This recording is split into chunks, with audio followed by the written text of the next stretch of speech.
नारद जी ने कहा प्रभु जैसे मेरा हित हो करिए। भगवान बोले हित नहीं, जेहि विधि होई परम हित, नारद सुनहु तुम्हार, सोई हम करबन आन कछु, बचन न मृषा।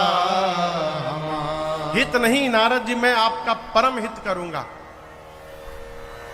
नारद जी मांगे थे भगवान का चेहरा, भगवान बना दिए बानर का चेहरा और स्वयं राजकुमार बन करके चले गए। भगवान की माया ने भगवान के ही गले में माला पहना दिया। शंकर भगवान के दुई गण ब्राह्मण के रूप में थे। नारद जी उनसे बोले बताओ इस चेहरे पर माला नहीं मिली मुझे।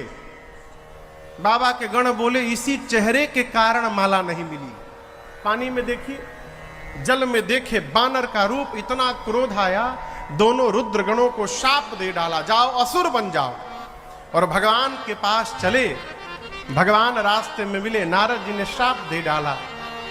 परम स्वतंत्र हो गए हैं आप, कपटी हैं कपटी, आप दूसरे का सुख बर्दाश्त नहीं कर पाते हैं, अपने से बड़ा किसी को नहीं मानते हैं आप, अच्छे को बुरा बना देते हैं, बुरे को अच्छा बना देते हैं। लेकिन आज अच्छे घर में बयाना दिया है आपने, मैं ठीक करके छोड़ूंगा आपको। जिस राजकुमार का रूप धारण करके आपने छल किया, पहला श्राप देता हूं, वही शरीर धारण करना पड़ेगा। मैंने कहा अपना रूप दीजिए, आपने बानर बनाया, दूसरा श्राप देता हूं, आप मनुष्य बनेंगे तो ये बानर ही आपकी सहायता करेंगे। मैं गया था उपकार के लिए और आपने मेरा अपकार कर दिया। आज जिस प्रकार विश्व मोहिनी के लिए मैं रो रहा हूं, एक दिन अपनी पत्नी के लिए आपको भी रोना पड़ेगा। भगवान बोले बस, नारद बोले बस। भगवान बोले स्वीकार है सब श्राप। इतना कह के भगवान ने माया को उतारा। नारद जी पांव पकड़ के रोने लगे, कहे प्रभु मैंने जो जो कहा सब झूठ हो जाए। भगवान बोले आपका नाम नारद है। नारद का अर्थ है जिसकी कही हुई बात कभी रद्द न हो, वो नारद है। आपकी बात कैसे झूठी हो जाएगी?